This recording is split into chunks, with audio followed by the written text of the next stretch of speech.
दोस्तों इंग्लिश का एक बहुत ही कॉमन वर्ड है बट, जिसे हम रोज़ाना बहुत बार यूज़ करते हैं। फॉर एग्जाम्पल, अगर मुझे कहना हो कि मैं मार्केट जाने वाली थी लेकिन बारिश शुरू हो गई, तो मैं कहूँगी I wanted to go to the market but it started raining heavily. और अगर मुझे कहना हो कि मैं अपने दोस्त से मिलने गई थी लेकिन वो घर पर नहीं था, तो मैं कहूँगी I went to meet my friend but he was not at home.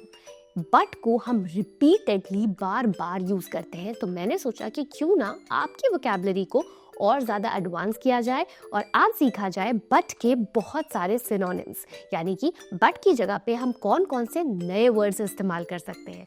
So let's get started with the video. चलो पहला सिचुएशन देखते हैं। When you want to sound polite, जब आप पोलाइट साउंड करना चाहो तो बट की जगह कौन से वर्ड्स यूज कर सकते हो। सबसे पहला है हाउएवर। एग्जाम्पल, अगर मुझे कहना हो कि मुझे तुम्हारा आइडिया अच्छा लगा लेकिन हमें और टाइम की ज़रूरत है, तो इंस्टेड ऑफ सेइंग बट मैं कहूँगी I like your idea however we need more time. दूसरा ऑल्टरनेटिव है हैविंग सेड दैट। मूवी बहुत लंबी थी लेकिन बहुत मज़ेदार थी। The movie was long but it was excellent. The movie was long, having said that, it was excellent. अगला सिनोनिम है even so। अगर मुझे कहना हो बारिश हो रही है लेकिन फिर भी मैं वॉक पर जाऊंगी, तो instead of saying it's raining but I will go for a walk, मैं कहूंगी it's raining even so I will go for a walk. अगला सिचुएशन है when you want to sound formal. जब आप फॉर्मल साउंड करना चाहते हो अपने कोलीग्स, अपने बॉस या अपने मैनेजर के सामने, तो पहला सिनोनिम है नेवरदलेस। अगर मुझे कहना हो कि वो मुश्किल था लेकिन फिर भी उसने अपना जॉब कंप्लीट किया, फिनिश किया, तो instead of saying it was difficult but he finished the job, मैं कहूँगी it was difficult nevertheless he finished the job. अगला सिनोनिम है नॉनदलेस। अगर मुझे कहना हो कि प्लान रिस्की है लेकिन हमें ट्राई करना चाहिए, तो instead of saying the plan is risky but we should try, I would say the plan is risky nonetheless we should try. अगला ऑल्टरनेटिव है ऑन द अदर हैंड। तो अगर मुझे कहना हो ऑफर अच्छा है लेकिन इसकी लोकेशन बहुत दूर है, तो instead of saying the offer is good but the location is far, मैं कहूँगी the offer is good on the other hand the location is far. अगला सिचुएशन है when you want to show contrast clearly. जब आप दो चीज़ों के बीच में कॉन्ट्रास्ट दिखाना चाहते हो। पहला ऑल्टरनेटिव है येट, जहाँ पे अगर मुझे कहना हो कि वो यंग है लेकिन बहुत टैलेंटेड है, तो instead of saying she is young but very talented, मैं कहूँगी she is young yet very talented.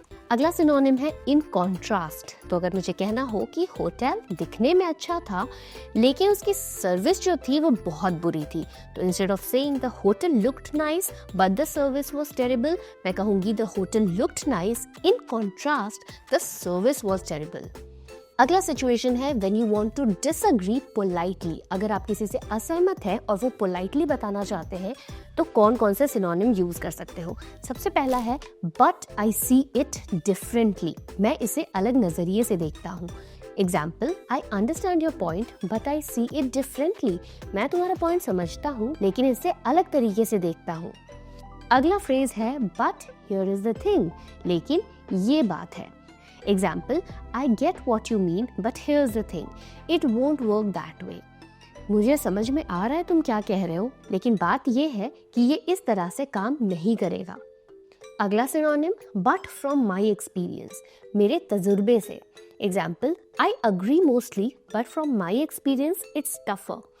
मैं बहुत हद तक सहमत हूँ लेकिन मेरे तजुर्बे से ये बहुत ही ज़्यादा टफ है। अगला situation when you want to explain a problem. जब आप किसी प्रॉब्लम को एक्सप्लेन करना चाहो, तो वहाँ पर बट की जगह कौन कौन से ऑल्टरनेटिव्स, कौन कौन से सिनोनिम्स यूज कर सकते हो। पहला है the only issue is. Example, I like the plan the only issue is the cost. मुझे प्लान अच्छा लगा लेकिन सबसे बड़ी प्रॉब्लम है इसकी कॉस्ट। अगला सिनोनिम है the challenge is. Example, everything is set the challenge is the timing. सब कुछ सेट है लेकिन सबसे बड़ी प्रॉब्लम है टाइमिंग की। अगला सिनोनिम है माई कंसर्न इज। मेरी समस्या ये है। Example, it sounds good my concern is the budget. ये सुनने में अच्छा लगता है लेकिन मेरी प्रॉब्लम है बजट।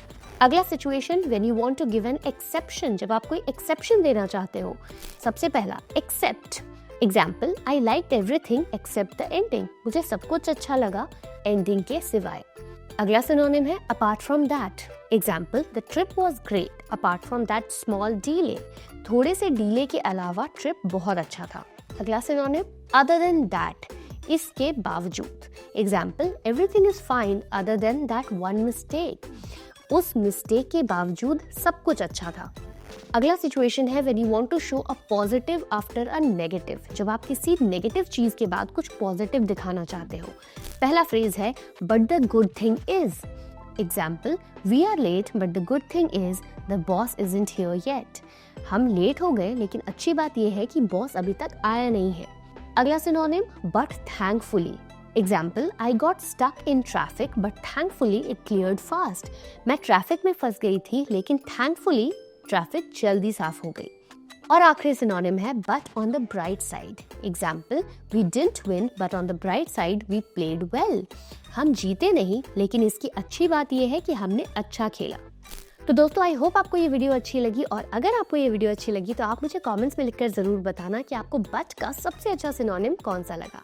अगर इसी तरह से आप बिल्कुल बेसिक से लेकर एडवांस लेवल तक इंग्लिश सीखना चाहते हैं तो आप अव्वल सर का फुल स्पोकन इंग्लिश कोर्स भी ज्वाइन कर सकते हैं, जहां पर उन्होंने बिल्कुल बेसिक से लेकर एडवांस लेवल तक इंग्लिश सिखाई है, वो भी आपको बिना किसी ग्रामर रूल्स में उलझाए। उनके इस कोर्स को best spoken English course of the year का भी अवार्ड मिला है। अगर आप इस कोर्स को ज्वाइन करना चाहते हो तो डिस्क्रिप्शन में दिए गए लिंक पे क्लिक करो, या फिर आप awalenglish.com पर भी जा सकते हो।